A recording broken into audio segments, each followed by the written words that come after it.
Assalamualaikum warahmatullahi wabarakatuh. Innal hamdalillah asyhadu an la ilaha illallah wahdahu la syarikalah wa asyhadu anna Muhammadan abduhu wa rasuluhu la nabiyya ba'd. Bapak, Ibu yang kami hormati, bersyukur kita kepada Allah Subhanahu wa taala, bersyukur fi kulli halin wa kulli halin wa ni'mat, dalam segala keadaan. Orang kaya dia akan lama sujud syukurnya kepada Allah karena di saat kita dalam kondisi sulit, di mana mereka memiliki usaha yang usahanya maju sehingga mereka bergelimang finansial, maka lamakanlah sujud kita kepada Allah sebagai pertanda kita bersyukur kepada Rabb kita. Orang miskin juga harus lama sujudnya kepada Allah Subhanahu wa taala. Apa sebabnya? Karena Allah tidak ingin menyusahkannya. Orang kaya panjang hisabnya, orang miskin ini tidak ada hisabnya karena tidak ada yang dihisab. Tidak satu pun manusia tidak berdiri di hadapan Allah nanti di yaumil mahsyar yang mereka ini tidak menangis. Apa yang membuat mereka menangis? Keringat dingin mengucur di sekujur tubuh saking takutnya orang ketika itu. Lalu apa yang membuat orang ini menangis? Berpikirlah dia bagaimana cara bertanggung jawab terhadap harta yang mereka dapatkan. Satu persatu itu pasti akan ditanya. Jadi panjang hisabnya. Kemudian orang sehat lamakan sujudnya kepada Allah, pertanda kita bersyukur. Kenapa? Di saat kita melangkahkan kaki, mengayunkan tangan ke tempat ini, barangkali ada dari saudara-saudara kita yang sedang meregang nyawa. Ada yang sakit di atas kursi roda selama bertahun-tahun. Ada yang sakit di tempat tidur, berak di tempat tidur, buang kotoran di tempat tidur. Alhamdulillah, kita Allah berikan kesehatan, kekuatan dan keimanan. Itulah yang menyebabkan kita bersama di sini. Lalu orang sakit bersyukur juga kepada Allah. Apa sebabnya orang sakit harus bersyukur kepada Allah? Karena Allah hendak mencabut dosa-dosanya di setiap hari. Sehingga jika dia meninggal dunia nanti menghadap Allah dengan segala bersih dari dosa. Karena Allah telah mencabut segala dosa-dosanya karena sakit yang mereka derita.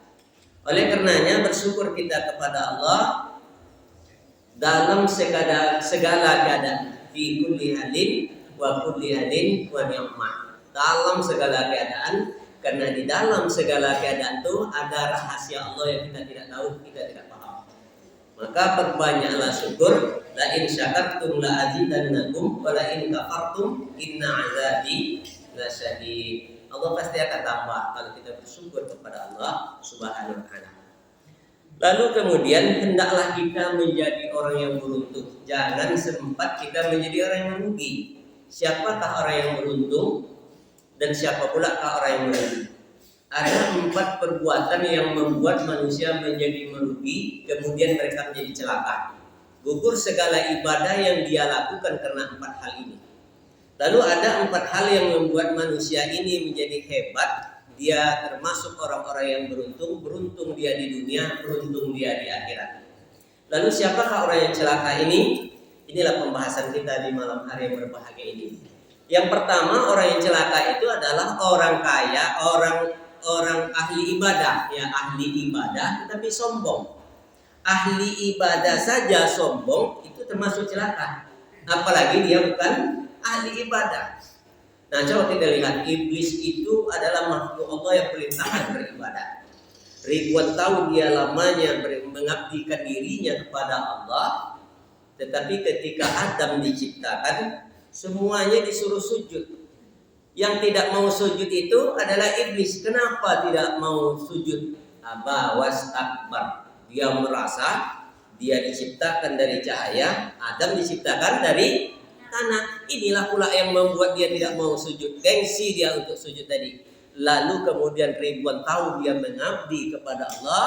Wa kana minal kafirin. Dianggaplah oleh Allah dia ini makhluk yang kafir. Nah, bagaimana kita dengan umur yang sangat singkat sombong pula? Lalu apa yang membuat orang ini menjadi sombong? Ada pula 4 macam membuat manusia menjadi sombong. Yang pertama ziyadatul mal. Apa itu ziyadatul mal? Bertambahnya harta. Jadi semakin bertambah hartanya, semakin sombong dia. Kadang-kadang sebetulnya orang sombong, orang kaya ini tidak ingin sombong dia. Tidak sebenarnya ingin sombong dengan kaya tadi, tetapi kita yang membuat dia menjadi sombong. Apa contohnya? Si fulan ini kan orang kaya. Kalau dibawa dia ke satu majelis atau sebuah pertemuan atau rapat, itu biasanya orang-orang kaya itu kan duduknya di depan itu. Depan. Apa yang disuguhkan kepada orang-orang kaya ini? Makanan yang bagus-bagus. Anggur, apel, sangkis itu pun harus ditutup dengan plastik supaya steril. Akan berbeda dengan orang miskin yang duduk di belakang itu. Apa yang akan didapatkan oleh orang-orang miskin yang duduk di belakang itu? Kotak. Apa isi kotak? Godok, bakwan, godok. Hah? Pakai nado kudu ya kan? Aku aja tak aku itu orang, aku boleh keteknya. Kalau nyu makan bakwan tambah nado kudu, tahu pakai nado kudu yo, tak cukup sebenarnya. Saji ada Pak Mahmud jadi harus ditambah. Tak cukup saji ada, tapi cukup tak cukup harus dicukupkan. Perlakuan ini membuat orang yang tadinya tidak ada niatnya sebenarnya untuk sombong jadi sombongnya. Sombong kamu dan sombong pada sini kau yang dihargai dan diuangnya. Besarlah hatinya karena orang mengelu-elukan dia. Dia tidak tahu kalau sesungguhnya dia sedang dihalau ke dalam neraka karena dia akan bersikap sombong oleh karena perilaku orang lain. Tidak boleh bagi kita menundukkan hati kita, membuat hati kita menjadi rendah. Diri kita menjadi rendah di hadapan orang kaya. Tidak boleh 2/3 dari iman kita telah dicabut oleh Allah kalau cuma itu perlakuan kita. Sombong cuma itu kan sombong, awak yang membuatnya menjadi sombong. Maka perlakuan kita kalaulah mereka itu kaya, lalu kita salut dengan kekayaan tadi, rendah diri kita dengan orang kaya, 2/3 dari iman kita telah dicabut oleh Allah. Kecuali orang kaya ini soleh, maka salut kita kepada kesolehannya. Kayo tapi tidak lupa Allah Ta'ala. Kalau miskin payah pula nak beribadah, salut awaknya, tunggu dia. Lalu kemudian perlakuan-perlakuan hebat kita kepada orang yang berduit ini luar biasa. Kalau tak kontik lah orang kaya pun dia dapat uang banyak, tak ada orang wangi dek tomak kau haji sehat badan dia. Ampun pernah lu 2 hari nak membuang angin Pak Juli sakit sampai ke punggung wah. Pak Haji nak kontik kau inya dan lapang. Hebat. Tapi kalau seandainya orang miskin tak kontik nak pernah banyak aku juga enggak. Hah? Oh, beda. Aku mangkat kali. Jalan mangkat ini. Dia aku cantik itu. Dia macam itu miskin. Nah, kadang tidak apa-apa unkan tu ibu jadi miskin orang, tapi dia nyoto kontu itu satu kesalahan besar yang dilakukan dengan orang banyak berbeda dengan orang kaya tadi. Itulah nasib yang miskin tadi. Hah? Lah kodrat dong, lah kodrat saja. Ada. Jadi apa yang disabui orang kaya itu benar semuanya, orang akan memberikan dukungan. Walaupun itu salah, kalaupun salah dan kemudian orang ini terpojok, orang kaya terpojok, akan banyak yang membela. Biasanya manusia itu al-insan artinya pelupuk. Biasalah itu silap.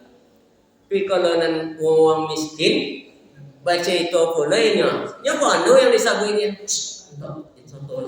Itu orang ngodang kita orang. Uang metong kampung awaknya satu orang sadar diri lah awaknya. Soalnya usulannya bagus, tapi karenanya miskin, jangan terkena.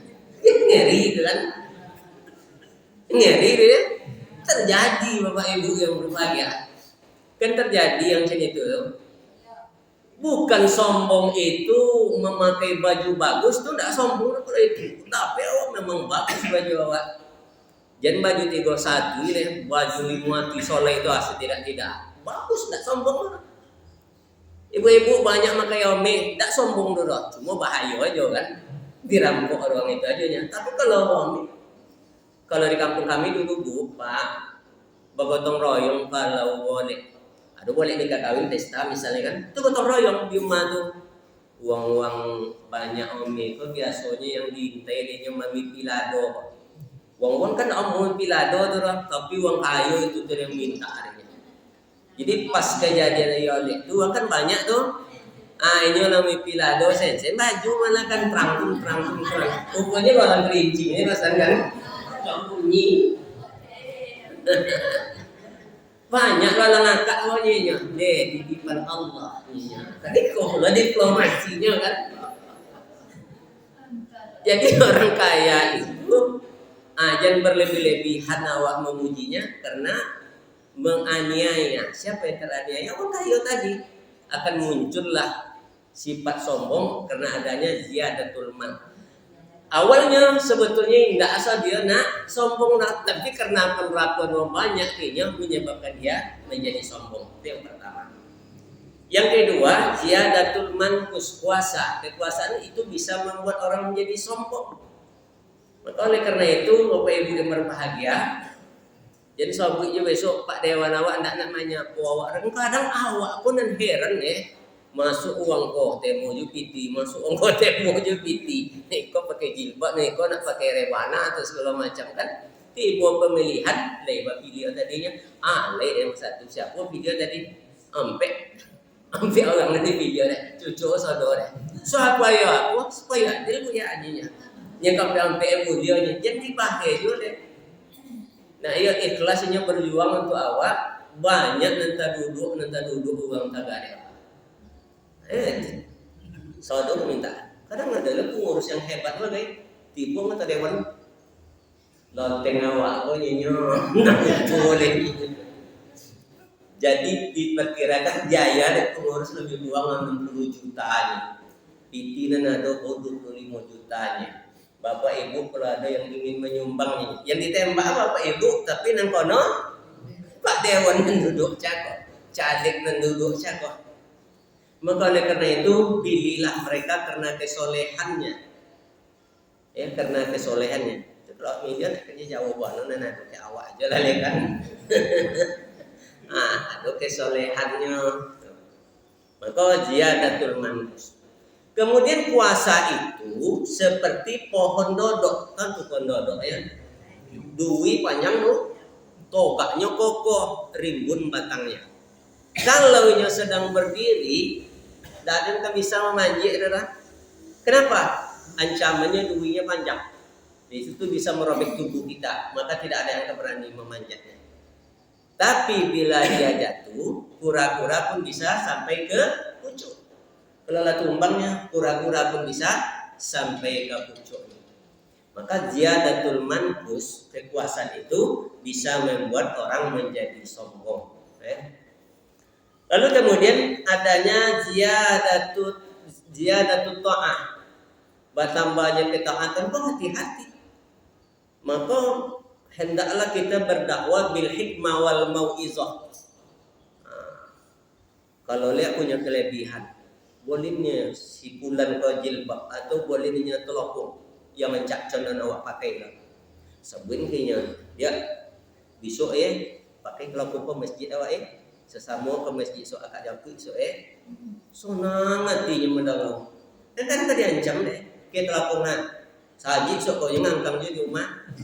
Itu jadi bagaikan mengangkangnya kau di rumah PP ke masjid dan tandai suruh setiap petang Rabu petang Jumat isu kan wirid doa aja sampai nak nampak apa ni. Akhirnya jilbab telapung ke lah dan baik. Kalau macam itu lan fatu min haulik lagi wang diawak.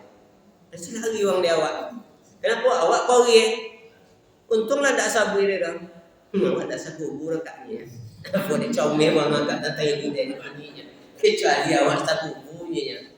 Kakak ada sibuk-sibuk mainnya. Dia apa dia awak kau tadi? Maka bil hikmah wal mau'izah. Ajaklah dia dengan cara yang lemah lembut. Pesan kau bodoh pahala pesan kau.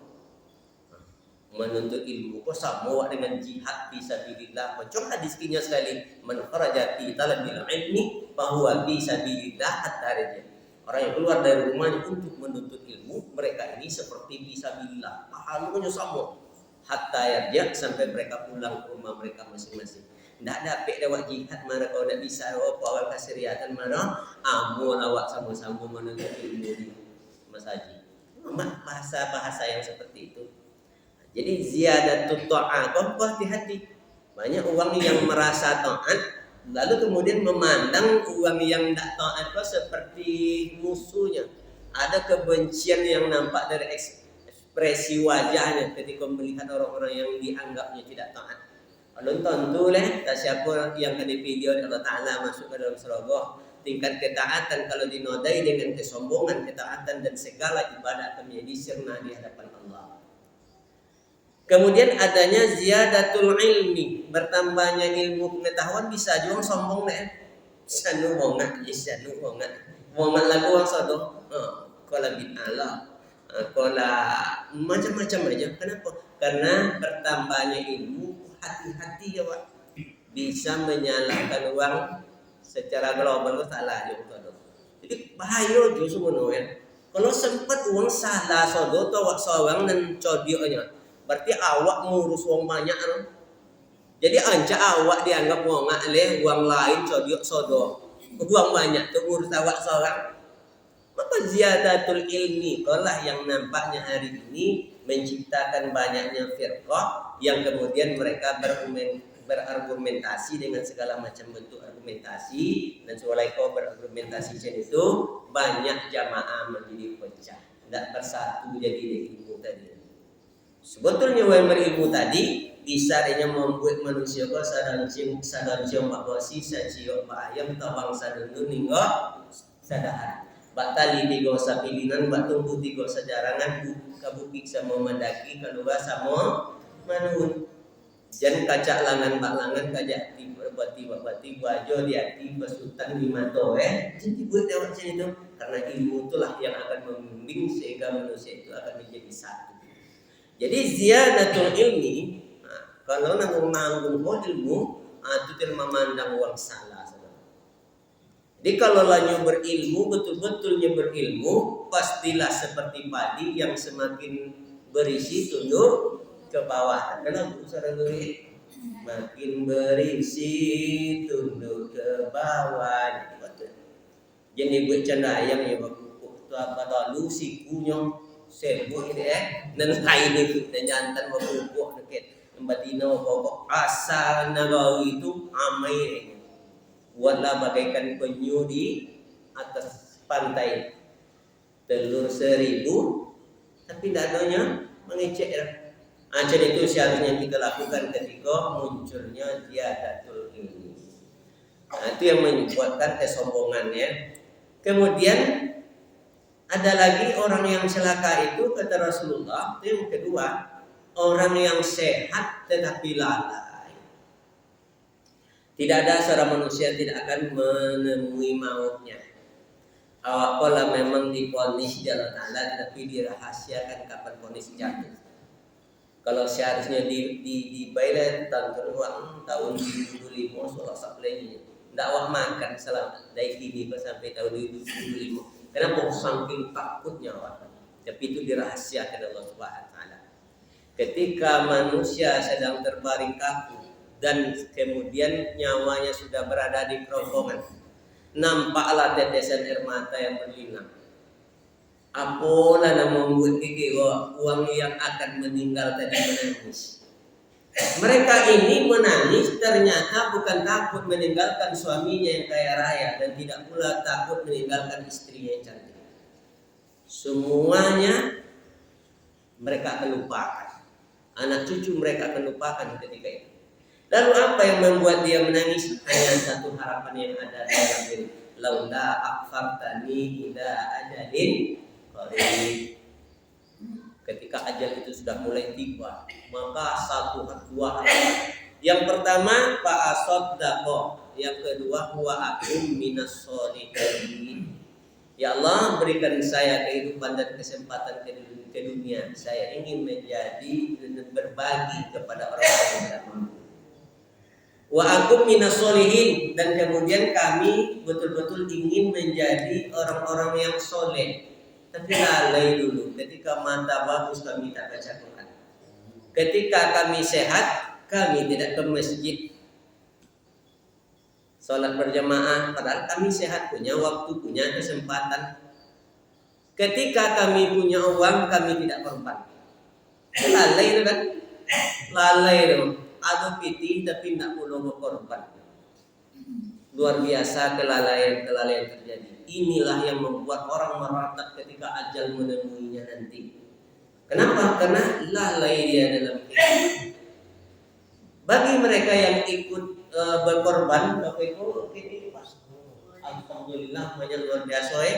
Di mana-mana mundur karena yang tak ada. Target boleh alhamdulillah. Nah, ibu-ibu, bapak yang ikut jangan sampai lalai. Saksikanlah oleh kita hewan korban kita itu dijagal. Awak saksikan ketika dibantai itu. Maka 7 orang yang masuk tadi, kan 7 orang loh ya. Maka jangan lalai hati dari mengingat Allah. Allahu Akbar. Allahu Akbar. Allahu Akbar walillahil hamd. Baca itu tahu. Terbayang pula kisah Nabi Ibrahim. Wahai anakku, ayah bermimpi Allah menyuruh, memerintahkanku untuk menyembelihmu. Bagaimana pendapatmu?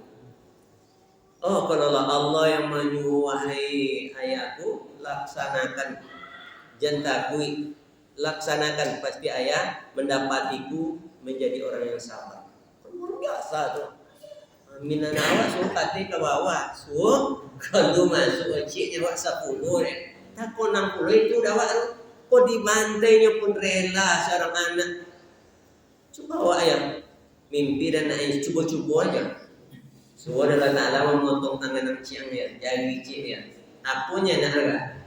Cubalah tangan ayah dulu kau giginya, tangan ayah dulu kau giginya. Aku ni Tuhan suruh pula dia mengawik tangan ayah. Aku salah dia. Tu ni anak ini.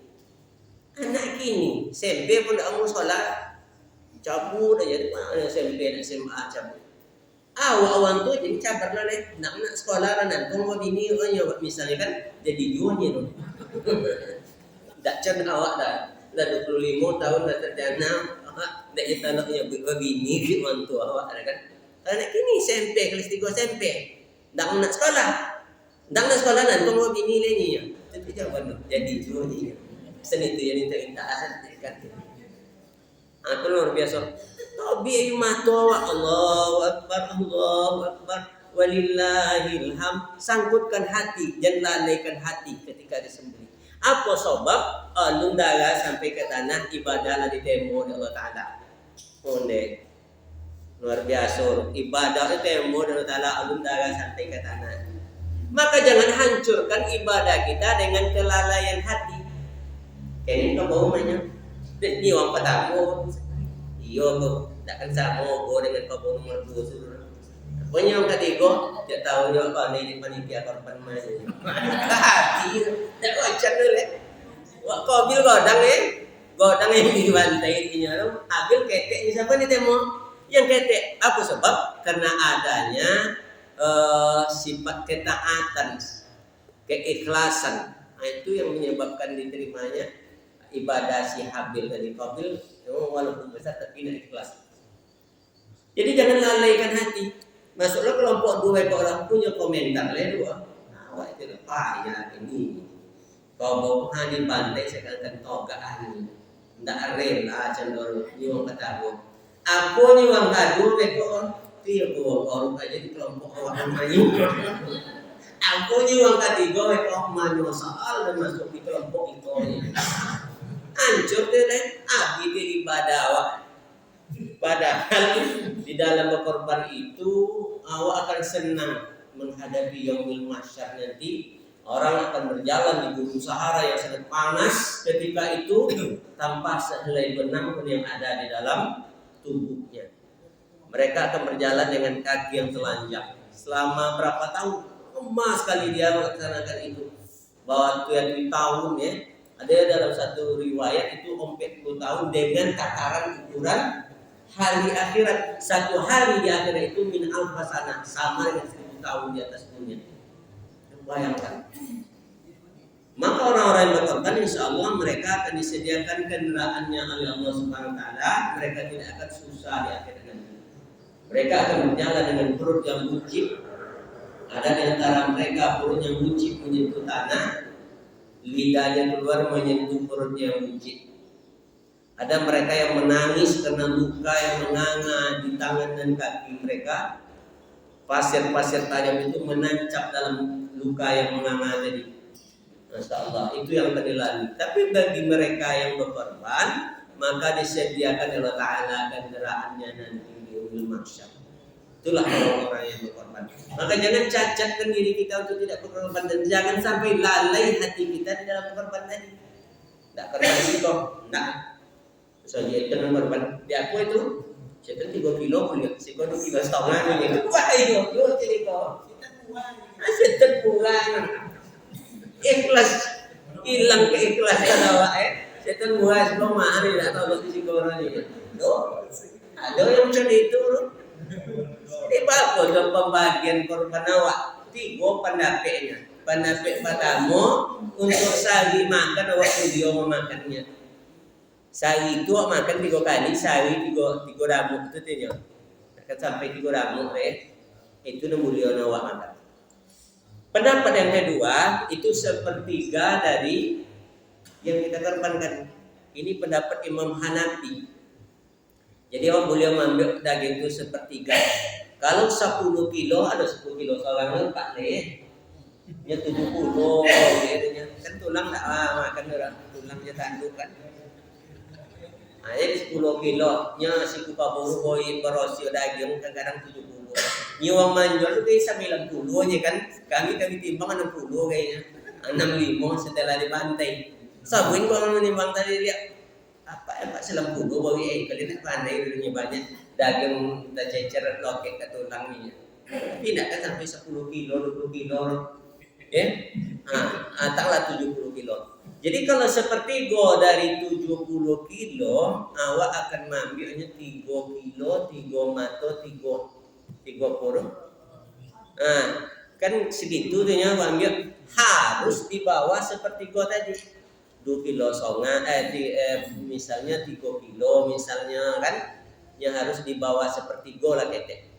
Nah, pendapat yang ketiga itu pendapat Imam Syafi'i. Ndak lo ditakar ada apa jauh ambil orang. Dan beliau ambil 2/3 sepertiga bagikan beliau nya. Sebab apa? Pendapat Imam Syafi'i persoalan itu tidak kepada pembagian tetapi lebih kepada ketaatan kita kepada Allah dalam berkorban tadi. Apa sebab? Alun dibantai deh, darah alun sampai ke bawah dan pahala dari temo dari Allah Ta'ala. Lebih kepada itu. Maka pilihlah dari yang 3 tadi. Kalau kebanyakan mayoritas kita dalam persoalan korban, maka hampir rata-rata awak memakai pendapat Imam Hanafi. Seperti go kan. Jadi jangan mas sudah pendapat Imam Syafi'i itu lebih banyak dan itu tidak takkan berapa jumlahnya. Kemudian kalau kita berkorban atas nama nazar, banazar besok kalau dapat gaji 3 boleh kau satu lagi korban. Banazar besoknya kalau aku besok motor kau banazar besok satu lagi korban. Dan orang itu haram baginya untuk memakan daging korban karena mereka itu bernazar. Maka bernazar itu tidaklah diwajibkan. Tidak disuruh kita bernazar, tetapi setelah kita bernazar diwajibkan untuk melaksanakan nazar tadi.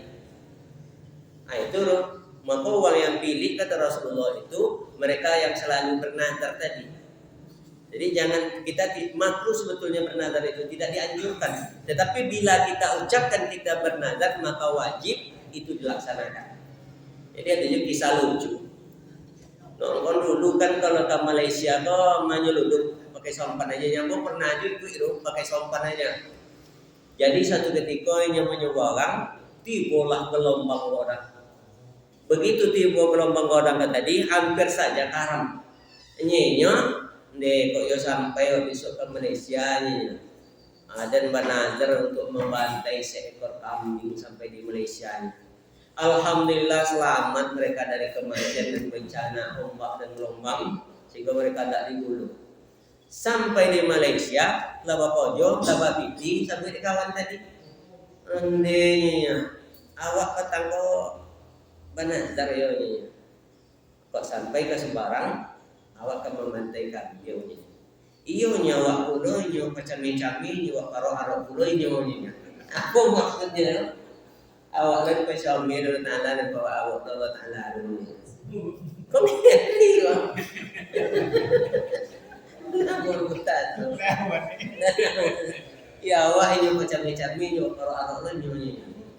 Jangan sampai awak banazar kalau tidak dibayar. Jadi nazar itu memang makruh hukumnya, tetapi jika kita telah mengucapkan nazar, maka berkewajiban kita untuk melaksanakan nazar tadi. Lama sebetulnya. Kan?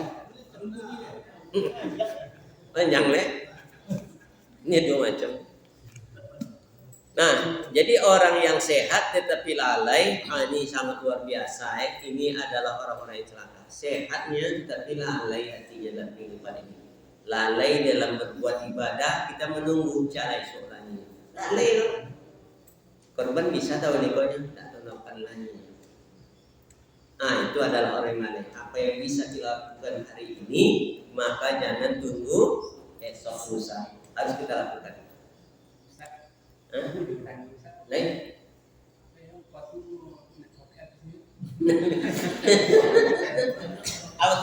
Assalamualaikum warahmatullahi Waalaikumsalam. Nabi Adam juga iblis itu kan sesama di dalam surga. Ciptakan Adam di dalam surga.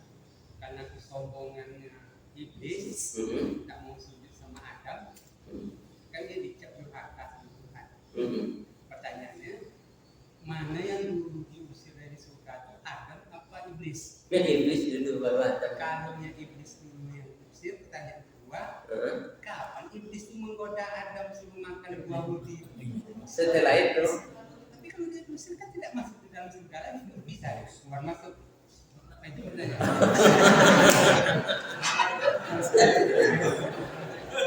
satu lagi kalau biasa tidak pernah menemukan dan membaca itu mana yang dulu. Kalau mau iblis terlebih dahulu diusir, kapan saatnya iblis itu menggoda Adam ya? Kalau Adam yang dulu, gimana? Kalau suka Adam yang dulu, Kapan iblis diusir dari surga? kapan iblis diusir dari surga? Allah alam, dan ini memang tidak bisa kita jawab ya. Ini memang betul tidak bisa kita jawab karena memang tidak ada dari buku syariat ya. Pertanyaan ini orang-orang filsafat itu. Kemudian siapakah orang yang celaka yang ketiga? Itu adalah orang miskin yang selalu mengupat. Dalam sifat mengupat kepada mengupat ini ada dua yang lahir di situ ya. Yang pertama bisa mengupat kepada Khalik dan bisa mengupat kepada makhluk. Kalau mengupek kepada makhluk, apa ini ya? Kalau mengupek kepada makhluk, siapa itu lah kayu begini, dah disesat bawa ya. Siapa itu begini sojaknya jadi itu jadi ini segala macamnya. Wang konya bahasa Jawa. Siapa itu boleh tadi ya, tapi tidak awak digoreng donya. Padahal awak kenal bodoh je. Mengupek tak boleh. Mengupek kepada Allah, yang mengupek kepada Allah itu sifatnya ya Allah ya boleh payah ni dia nak bawa jowo ingat pada lelakinya. Ada yang ingat kojonya bawa lelakinya. Ada kisah wang main golf. Jadi wang kayo main golf punya kelawak main golf tu malah lalu main golf dan juga wang kayo pas main golf tadi.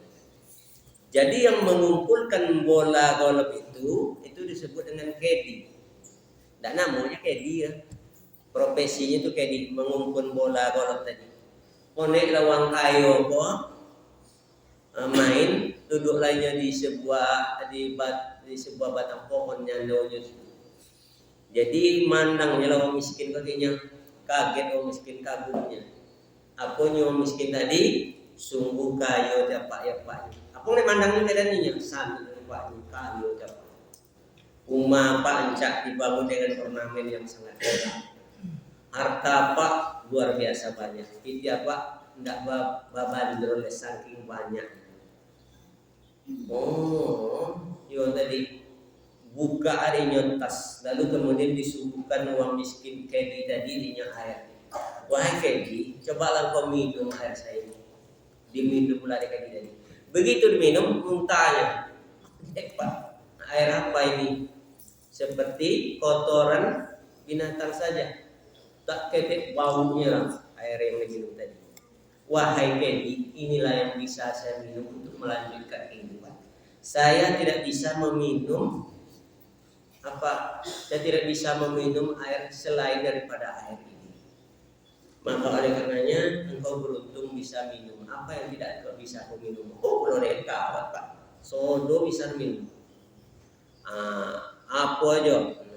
Sirup, jus, es teh Pak, seluruhnya bisa diminum. 1-0 kalah uang minum seluruhnya, sementara saya hanya bisa minum. Engkau minum 1 teguk tadi, engkau menjadi muntah, tapi tidak enak. Itulah yang menyambung hidup saya. Lalu kemudian yang kedua, apa yang tidak bisa engkau makan? Semuanya bisa saya makan Pak. Semua bisa makan. Jadi coba nasi kayak uang kayu tadi kan muntah lainnya banyak. Makanan apa ini Pak? Inilah untuk melanjutkan hidup saya supaya dalam perut saya terganjal saya bisa juga hidup. Apa yang tidak bisa engkau makan wahai ini? Semuanya bisa saya makan Pak, semuanya. Saya bisa makan kambing, bisa makan kabau, bisa makan tapa, bisa makan geso, bisa, seluruhnya bisa saya makan. 2-0 saya hanya bisa memakan makanan ini yang engkau tak memakannya, walau hanya engkau makan 1 sendok. Inilah menyambung hidup saya agar terganjal perut saya lapar. Kemudian yang ketiga, di mana engkau tidak bisa tidur? Saya harus mengkonsumsi obat dan kemudian saya makan obat banyak sekali, dan saya hanya bisa tidur 1 jam saja dalam 1 malam. Waktu diberikan oleh Allah untuk kehidupan ini 24 jam sehari semalam. Ternyata saya hanya bisa tidur 1 jam. Kikiwa suapo badan enggak. Awalnya di mana enggak bisa lolo? Oh, udah bisa lolo pasir, bisa lolo pakai angin, bisa lolo. Sedang wirid bisa lolo main. Menyandau Allah semua. Banyak tuh ibu-ibu apalagi kini mulai rata-rata masjid ke pakai AC. Kami kan kalau agak jauh seketek patamu buyar tibur kadang-kadang ibu nyandau. Itu jalan buyar payah wong wirid ini. Ya kok bayar itulah tidak datang aja gitu ya. Dalam montok itu mau tengok pasal lolok. Sudah wirid pulang uang kan dari ibu lolok ibu tanya ibu. Karena Pak Buya tak ada jadi wirid mana. Kata orang datang lagi. Orang datang. Apa sebut nak jadi yang datang? Inyo datang uang lebih boleh. Inyo dah jago. Mo sonang mono ati mo kalado jamaah kena lolok sadang wirid. Sonang mono ati mo. Apa sebab? Kalau bisa lolo, dia berarti tidak ada utang. Ya kan? Tidak ada tekanannya, tidak ada kompetisinya dalam mendapatkan finansial. Dia punya bisa lolo karena uang, bisa lolo. Uang motor bisa lolo karena deh, kalau kredit motor gak kali. Ambo menyewa mana itu? Seminggu nanti bola apa? Seminggu nanti bola apa? Pongi apa? Seminggu apa datang? Dek lala biasa bulan muyanya copek waktu dek. Jadi oleh karena itu selalu bawa menganggap uang itu lebih senang mengupek lagi kalau ta'ala. Itu menyebabkan aku upek. Datang dulu uang-uang pembau itu ditompek kami di sana pembau datang pek kami. Pokoknya ke ladang nampaklah kami makan di ladang tadi dehnya manugal. Jadi kalau menugal mereka mengakan sama untuk lomak makan di upio kan, entah tuh upio apa. Karena ada nanti upio di wang kota kan. Apa namanya? Makan kami situ. Wah, sonang lagi. Betapa bahagianya hati seorang petani. Sawah menghijau, pikiran tidak ada, anak banyak, utang tidak ada.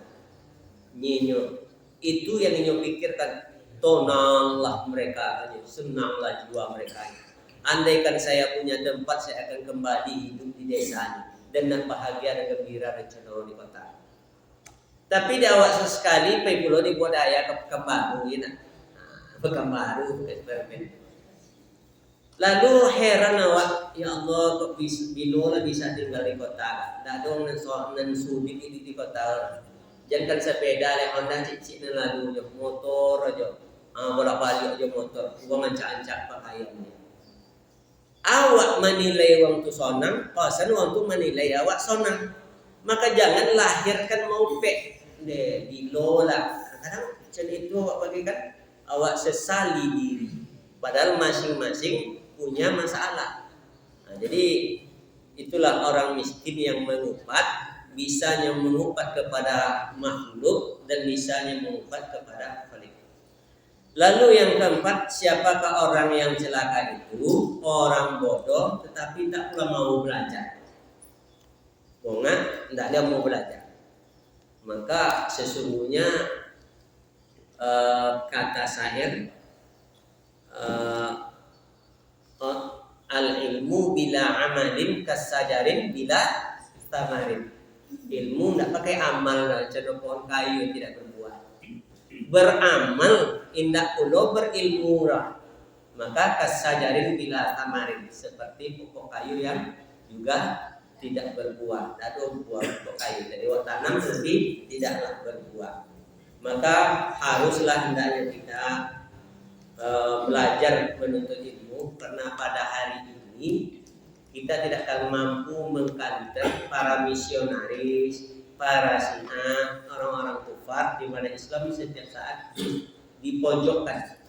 Disebutlah Islam kok ini kadal gurun, kadrun ya, disebutlah kadrun. Jadi gelar-gelar sarjana yang nampaknya dulu SAG ini kan ada yang diganti dengan SPDI, SHI, Syariah diganti dengan SH kan. Jadi sudah mulai dan banyak para fobia, orang-orang yang sebetulnya Islam tetapi benci dengan Islam, membuat budaya-budaya yang bertentangan dengan Islam dan kemudian dibuat menjadi trend of today. Apa penyebab seperti itu? Karena mereka itu memiliki jiwa yang fobia terhadap Islam. Dengan apa ini bisa kita counter? Harus dengan ilmu pengetahuan. Kalau tidaklah kita titipkan ilmu kepada generasi kita, bisa saja di Indonesia ini nanti akan terjadi seperti di Roma. Dulunya Islam banyak di situ, hari ini Islam sudah tidak dikenal lagi. Itulah orang-orang yang dulu. Lalu ada 4 perbuatan di mana manusia menjadi beruntung. Jadilah kita orang yang beruntung. Berarti isutnya sambung ya. Siapakah orang yang beruntung itu? Nyawanya sudah melayang, tapi rezekinya terus mengalir. Nyo tidak ada lela mati, tapi rezekinya tahu mengalir. Tidak mau mengalir. Itu orang beruntung. Lalu apa yang nyo buat sehingga dia sudah tiada tetapi rezekinya terus mengalir? Insya Allah akan kita bahas pada bulan yang akan datang. Nah, waktu juga yang bisa kita. Dan saya mohon maaf yang sebesar-besarnya. Bila itu wal hidayah. Assalamualaikum warahmatullahi wabarakatuh.